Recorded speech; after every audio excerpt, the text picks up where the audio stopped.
Good evening, everyone.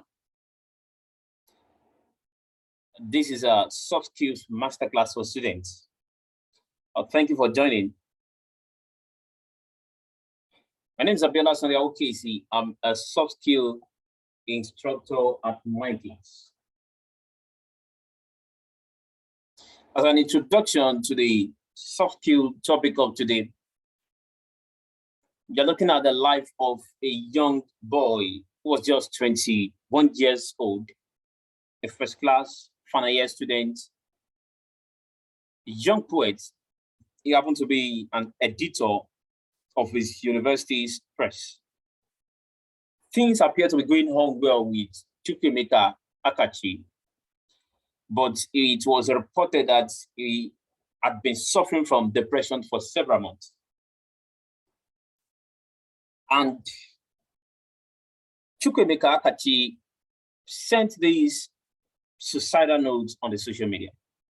He said, "Forgive me in case you are the one who found the body. I am really sorry. It had to be someone you know.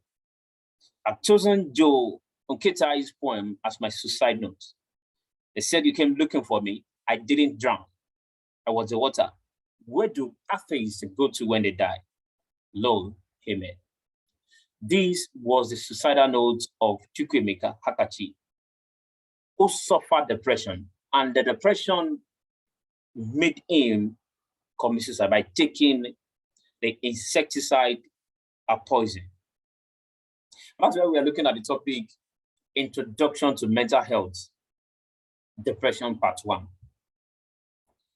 By the end of this course, we trust students should be able to understand what is depression, the spread of depression, types of depression, symptoms of depression, and lastly, what we'll be covering majorly tomorrow, how to prevent depression. The word for today is problems don't cause depression. Problems don't cause depression. I don't know the kind of problem you have today, and that is your supposed reason why you think you should be depressed. Have this at the back of your mind today, that problems don't cause depression. Problems don't cause depression. So what is mental health? According to the World Health Organization, mental health is a state of well-being in which the individual realizes his or her own abilities. Realizing one's ability has to do with self-awareness. It has to do with understanding one's strengths, one's area of weakness, one's ability, the extent at which one can cope with situations of life. Number two has to do with can cope with the normal stresses of life. Stress are inevitable part of life. And those who live fully, those who live purposefully, have understood how to cope with the stress that are inevitable in life. Number three is can work productively and fruitfully. Those who are suffering from mental illness cannot work productively and fruitfully. No matter how demanding, no matter how easy the work might be, because their mind will not be in a state of balance, in a state of fruitfulness, in a state where they are able to use their energy to work productively in whatever they lay their hands upon. So mental health has to do with the ability to work productively and fruitfully. And number four, and is able to make a contribution to ease of our community. Mental health has to do with the ability to contribute productively, contribute positively, to communicate one's gift, one's talent, one's skills to the progress of one's community. What is mental health? Another definition I will be looking at today is that mental health is a process in which one learns to use one's thoughts for the well-being of oneself and the society. The ability to use one's mind, the ability to educate one's mind, the ability to use an educated thoughts for one's ability, for one's productivity, for one's well-being. And that was why Alvin Toffler said that the illiterate of the 21st century will not be those who cannot read and write, but those who cannot learn, unlearn, and relearn. And that's why we have always been taught also that mind renewal must be a continuous process. Mind renewal is also called the thought renewal, the changing, the refreshing of our thoughts, of our thinking. And that refreshing and the changing must be used to our own well-being, must not be used to our own disadvantage, must not be used to promote our ill health, must not be used to our own downfall, our own health, our own ill health.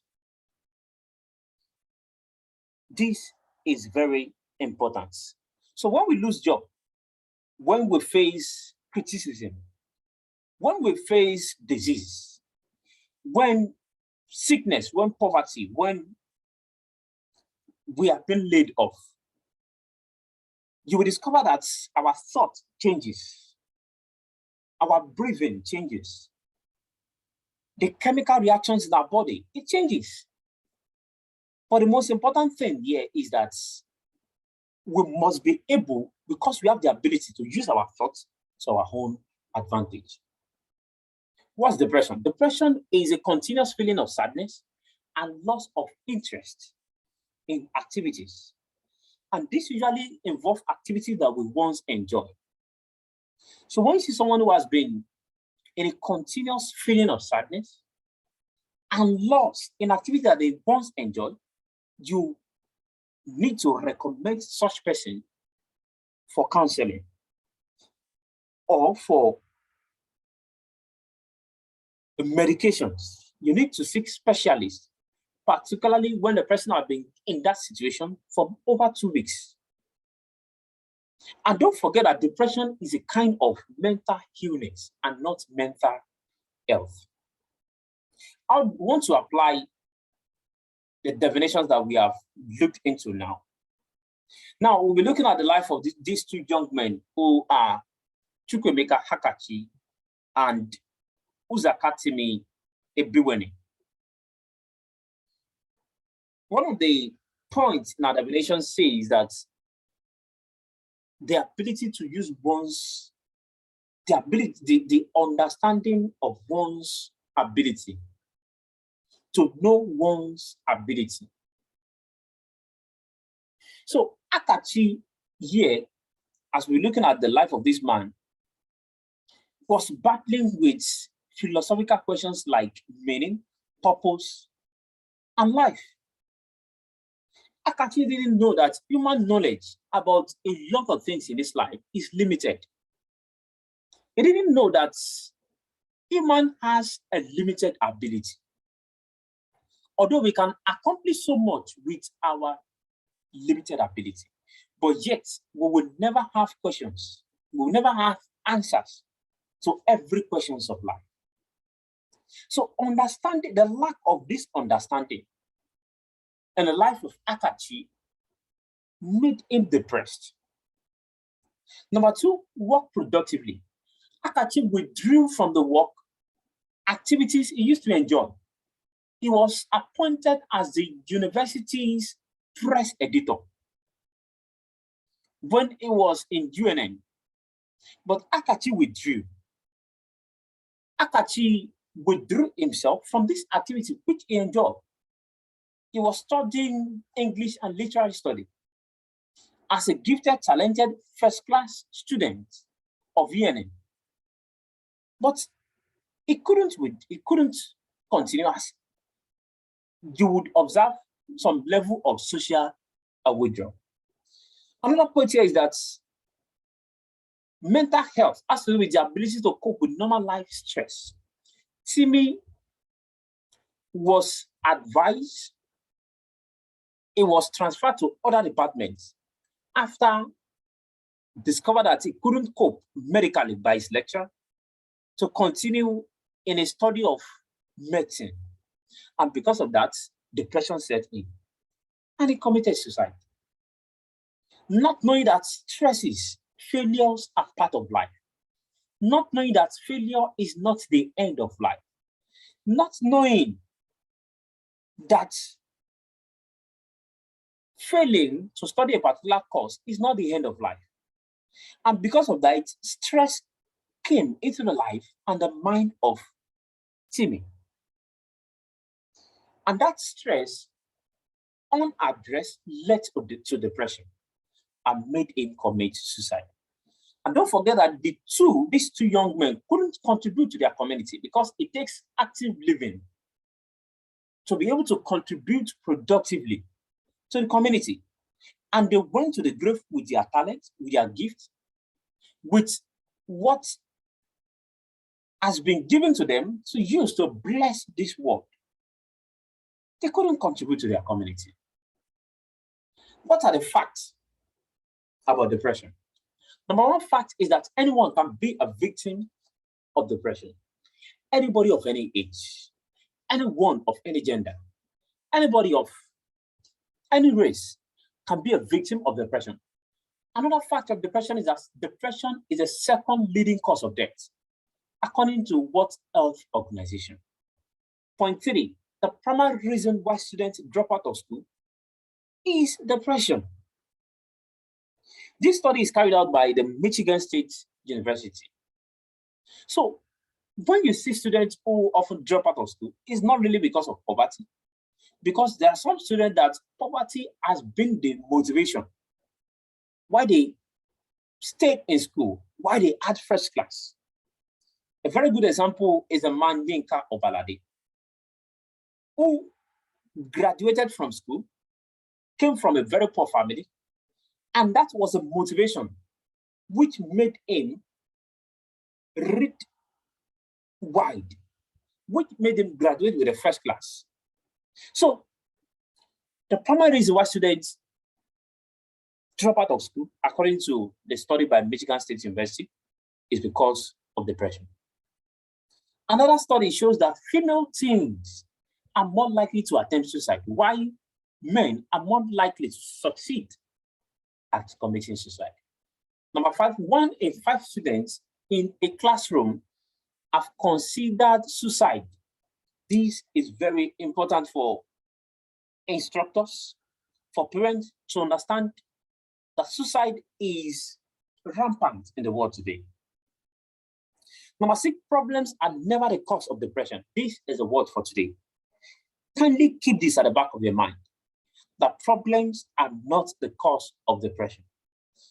Number 7, in 2017, 18,600 students below the age of 18 committed suicide as a result of depression.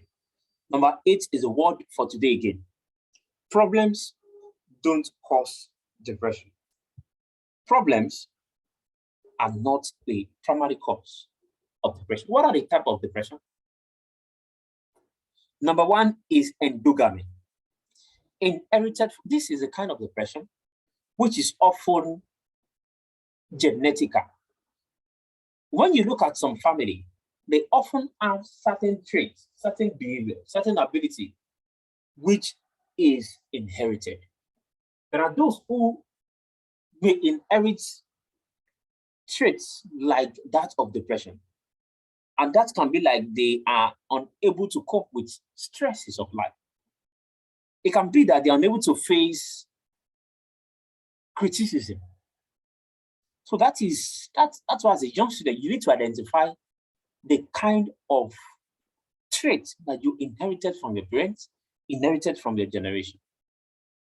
Another point here is that the second type of depression is the post-traumatic depression. This is the depression that is developed as a result of abuse, trauma, accident, loss of a beloved person. Number 3 is situational. This is a kind of depression that develops as a result of the situation that a person can be in. This situation can be like examination failure. It can be struggling with meaning, purpose, like Akachi was in. Another category of the kind of depression is the mild kind of depression. This is a not severe kind of depression. It can often be addressed by counseling only. While the other kind of depression is the moderate kind of depression, this can either be addressed by counseling only or combination of counseling and medication. While the last one is a severe kind of depression, which is often very strict, very severe, and requires prompt attention. And it requires both strictly combination of counseling and medication. What are the signs of depression? Number one is feeling of worthlessness, hopelessness. And these can be found in the life of anybody, of any age, of any sex. Another sign of depression is loss of interest in things that a person used to enjoy. So when you see a young person or when you see anybody who has withdrawn from what he or she used to enjoy, like playing video games, reading books, like being around people, like being social, the moment you find these traits in the life of a person, you need to watch out. It might be that a person is suffering from depression. And don't forget that the third one, withdrawal from friends and family, just like the story of Sylvester Ohromoni. He withdrew from friends and family. These parents identified this, but they didn't take it seriously. And that led to, that hindered them from opening up.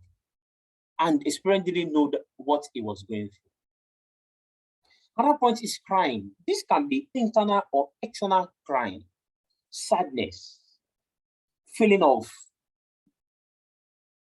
being separated from the society. Another point here is inability to sleep or sleeping too much.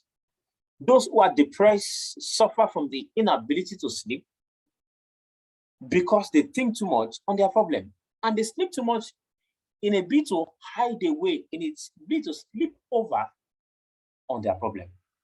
Another point is loss of appetite. They do not have interest in eating.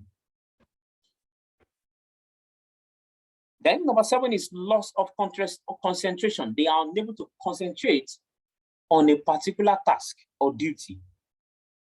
Number 8 is overthinking or frequent sighing. They think too much. And frequent sighing has to do with the every breathing, like so they do this frequently, which often make them develop high blood pressure. Number 9 is suicidal thoughts. Number 10 is that this continues for over 2 weeks. Don't forget that the word for today is problems don't cause depression. Problems don't cause depression. As we conclude this evening, the name of the man before us is known as Nick Vujicic. When Nick was younger, he suffered ridicule, he suffered discrimination, he suffered depression because he was born without legs, without arms, without hands. He said when he was very young that in his school, students often complain that they are not tall enough, that they are not handsome enough, that they are not beautiful enough. But Nick worried that what does he have to complain of? Because there's no arm, there's no leg. After suffering depression, he tried to commit suicide when he was young. But today, Nick gives motivational talk around the world, authors several books, is happily married, and as a child, is living a successful life and living a depression-free life. despite the fact that Nick still has the problem that made him depressed, that made him attempt suicide. Despite being without hands and legs, Nick is living a depression-free life today. Yet the problem which he thought was the reason why he think he should be depressed, the problem is still present in his life today. Now the question then is that what is the difference between the then Nick Vujicic and the Nick Vujicic of today? So this is what we want to discuss around. We have Ms. Yifumi. Thank you for joining. I don't know if you listened to the last part of today's discussion. So the question then is that what is the difference between the Nick of the young age who was depressed and the Nick Vujicic of today who is living a depression-free life? So, Mrs. Sheifumi, would like to speak?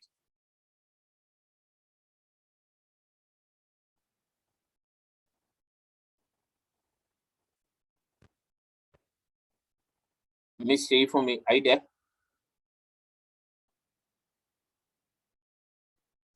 The question is that Nick Vujicic suffered depression when he was young because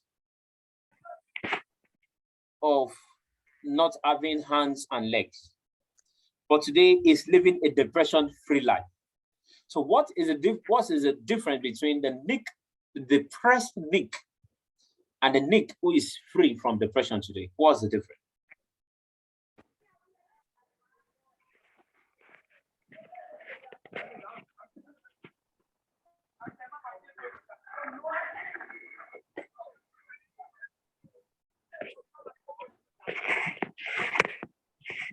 Mrs. Sheifumi, would like to say anything?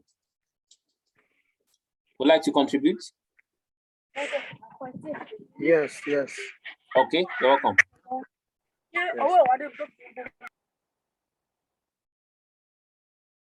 So, thank you for joining this evening. And I don't know if you have any question to what we have had today. So in the absence of question, I'd like to appreciate all who made it to today's class. And the class continues tomorrow as we'll be looking at the strategies, the skills, the knowledge that can help anyone overcome depression, to live a depression-free life. So thank you for joining. Have a beautiful weekend.